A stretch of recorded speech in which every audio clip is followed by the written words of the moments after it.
Сайн байцгаана уу эрхэм үзэгчдээ. Та бүхэндээ энэ өдрийн мэндийг хүргье. Нийгмийн эрүүл мэндийн чиглэлээр та бүхэндээ цуврал болгон хүргэж байгаа. Та сэргийлж чадна цуврал подкастын маань ээлж дугаар та бүхэндээ хүргэд бэлэн боллоо.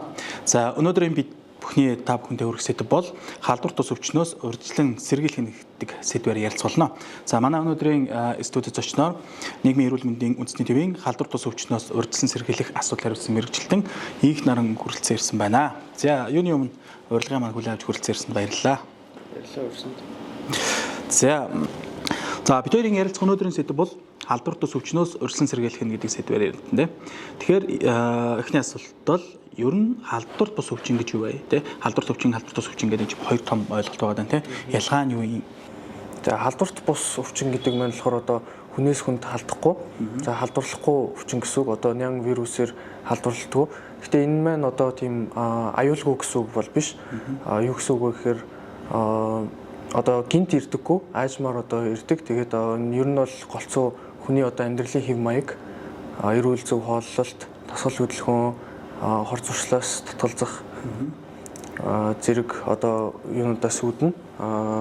За ер нь бол хүмүүс ингээд халдварт өвчин гэхээр нийгмээрээ айдас байгаад байдаг. Гэхдээ халдварт бус өвчнөөс бол харьцангуй нөгөө айж мэдгүүний тал байгаад байдаг шүү дээ. Жишээ нь ковид гаргангууд халдварт өвчин гарчлаа гэл ингээд.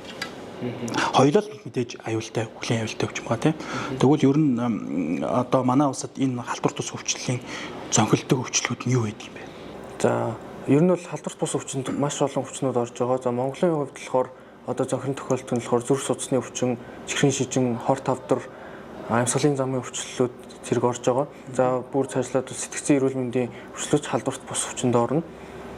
За тэгээд Монгол улсын хувьд болохоор одоо хор тавдраараа дэлхийд одоо нэгдүгээрт элэгний хор тавдраараа нэгт зүрх судасны өвчин нь одоо 2-р байрт одоо жигсэж байна. Тэгэхээр энэ бас тийм аюулгүй гэж бол хэлж болохгүй, адилхан л аюултай тийм өвчлүүд байгаа. Сайн яг өвчнүүдийг сонсохоор яг манай улсын хэмжээнд одоо хамгийн их байгаа өвчнүүд биш те зүрх судас нөгөө даралт тэгсэлтэй. Тэгэл чихрийн шижин сүүлийн үед бол энэ чихрийн шижин өвчин бол бүр Монголд бол бараг аюулын харант нэгж байгаа өвчин байна те. За тэгвэл эдгээр энэ аюултай халдварт бус өвчлөөс хэрхэн яаж сэргийлэх үү? За ер нь бол одоо энэ халдварт бус өвчин маань одоо залуужаад байгаа. Одоо хуучин бол те одоо зүрхний шигдээс ч юм уу чихрийн шижин болохоор одоо хөгшин настай хүмүүс тохиолддог өвчин байсан бол одоо залуужаад одоо 30-аас 40 насны хүмүүс зүрхний шигдээсээр энд чинь те. Тэгэхээр за халдварт бус өвчнөөс сэргийлэх одоо хамгийн том алхам нь болохоор зөв амьдралын хэв маягтай болох. За үүнд нь эрүүл хооллолт, дасгал хөдөлгөөн, хор зуршлаас татгалзах. За яг ингээд халдварт бус өвчлөлийн нэг одоо зүгээр хүн талдаа одоо боломжтой давуу тал нь гэдэг юм уу давуу тал чи яг ер нь ингээд бодоод үзэхээр хүн өөрөө сэргийлэх боломжтой байгаа даа тийм. Халдварт тус өвчин гэдэг бол жишээ нь ковид ингээл нийгмээрээ гараад маасаараа гараад хүн амаар ингээл өвдөд байгаа. Тэрийг бол бас хэцүү тийм хүн сэргийлэх хэдий зэний сэргийлээд байгаа. Харин хүн өөрөө одоо таны хэлдэг тэр зуршлуудаа ингээд байхгүй болгоо хөдөлгөөнтэй байх, хоолтой анхаарах гэдэг ингээд ихээр халдварт тус өвчнөөс сэргийлэх боломжууд гарч ирээд байна гэдэг тийм. За манай энэ халдварт тус өвчлөлүүдээс хамгийн одоо Монголд хамгийн их өндөр байгаа нь жишээ нь юу вэ? Ямар өвчлөл хамгийн өндөр байгаа вэ? За зүрх судасны өвчин хамгийн их байна, хор тавдар их байна. За амьсгалын замын өвчин их байна. Одоо энэ гадаа утаа ихтэй холбоотой байх. За тэгвэл зүрх судасны өвчлөлөөс бидүүс яавал сэргийлж чадах вэ? Одоо ингээл нөгөө аюултай мэдээнүүд байж тээ залуучууд энэ өглөө оройн унтаал сэрхгүй байна гэл ингээл тийм чинь одоо энэ нас баралт залуужаад тийм зүрх судасны өвчлөөр тэгэхээр жишээ нь энэ дээр бидүүс яаж сэргийлж чадах вэ?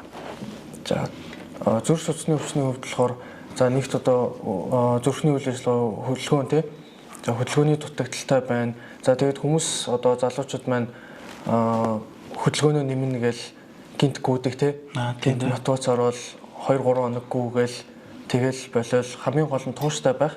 За энэ нь болохоор өдөрт за эхлээд 10 минут алхах ч юм уу тий дараагийн өдөр нь 15 минут алхах ч юм уу 20 минут алхах эсвэл одоо машина яг гэрийнхээ үүдэнд тавьдаг бол зайтай тавиад нэг 20 минутын зайтай тавиад алхах ч юм уу яг ийм энгийн юмнуудаас одоо хөдөлгөөн маань одоо сайжирна. За тэгээд цаашлаад гэртээ сонголт хийх ч юм уу те YouTube дээр одоо бичлэг тавиад 10 минутын дасгал гэж хайгаад хийсэн ч болно те. Яг тийм хөдөлгөөн чухал байна. Дараагийнх нь болохоор эрүүл зүг хооллолт байна. Давс ихтэй хоол хүнс хэрглэж гин өөх тос ихтэй хоолноос одоо айлах татгалзах хэрэгтэй. За давс ихтэй хоол хүнс хэрглэж гин өөх тостой хоол хүнс хэрглэж гин нэг идэхтэй идэх ч юм уу те.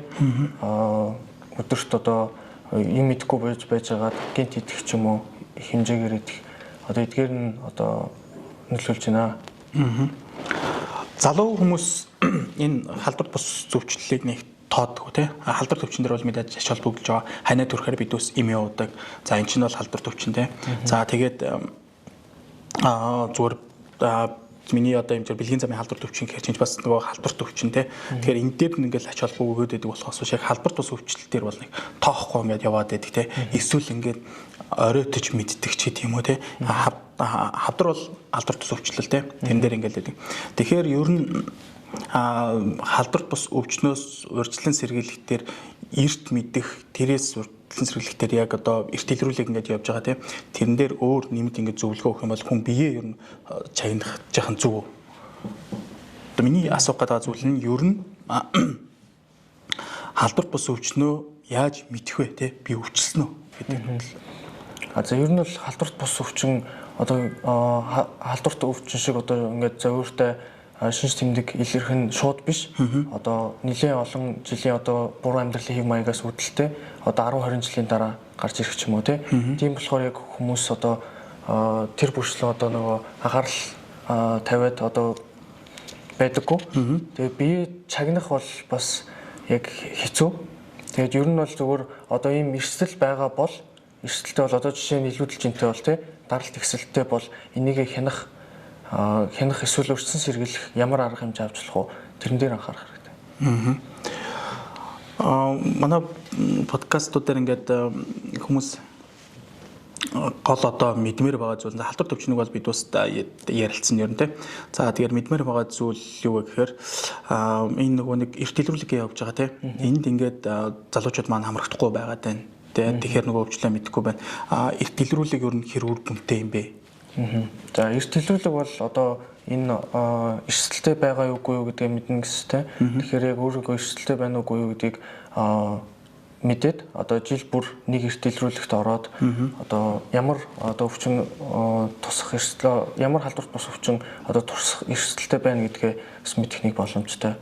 Нэг боломж гэж харж байна. Халдварт бус өвчлүүд хүнд ингээд одоо манайхыг хараад хад хамгийн их зүгээр тод жишээ бол тархалт зүйл үед маш ихтэй болчлаа тий. Энэ бол мэдээж хоол хүнс буруу амьдралын хэв маягаас ингээд нөлөөлөд байж байгаа тий. Жишээ нь тархалтай хүн дээр ямар одоо халдвар бус өвчлүүд бий болох суурь нь болж байгаа бай. За тархалт маань болохоор ер нь бол бүх өвчний суурь болж байгаа. Зүрх судасны өвчин, чихрийн шижин гэх мэттэй. За тэгвэл дахиад нэг подкастын өмнө асуусан. За бид бүхэн халдварт бус өвчнөөс урьдчилан сэргийлэхийн зэдвэр ярьж байгаа учраас халдварт бус өвчнөөс сэргийлэх 1 2 3 гээд алхамд буюу ирэмбэлвэл яг юу хийх ёстой вэ? За яг ирэмблэхэд бас хэцүү. Ягаад гэвэл бүгдээрээ маш чухал. За эрүүл хооллолт чухал, хөдөлгөөн чухал. За стресс, нойргуудл одоо их том асуудал болж байгаа. Ерөөсөө яригддаггүй. Өдөрт одоо 7-8 цаг насанд хүрсэн хүн нойр авах жишээ тийм. Тэгэхээр энэ бүгдийн одоо хянаж одоо эрүүл төвшөнд эрүүл байхын тулд одоо энэ бүгд одоо маш чухал. За миний хөндөөгүй зүйл бас байгаа бах тий. Өөрөөс чинь асуугаагүй. Тэгээ ер нь та энэ подкастаар одоо үзэж байгаа хүмүүст энэ талын зөвлөгөө өгөх нь зөв юм байна гэдэг. Та бол яг энэ мэрэгжлийн хүн учраас ер нь ингээл нийгмийн эрүүл мэндийн чиглэлээр хараад хаад яг энэ халдвар тус өвчлөлийн чиглэлээр манайх энэ дээр их алдаад шүү гэсэн нэг тийм зүйлүүд асуудлууд байгаа бах тий. Тэр талаар нь зөвлөгөө өгвөл одоо юу гэдгийг бид ус өвчлөл тэр төрлийн өвчлөл их байна. Тэрэн дээр монголчуудын гол алдаа нь тэгээд байна ч гэдэг юм уу те. Өмнөх зарим сэдвүүдээр бид бас энэ подкастаар бас нөгөө арх судруулгын тааны болон уламжлал хоолмсны талаар ингээ ярьсан байхгүй те. Тэгэхээр яг түүнтэй адилхан битүүсийн гол алдаа нь юм байгаа учраас энэ нийгэмд яриа халдвар тус өвчлөл өндөр байна гэж хэлвэл юу байна?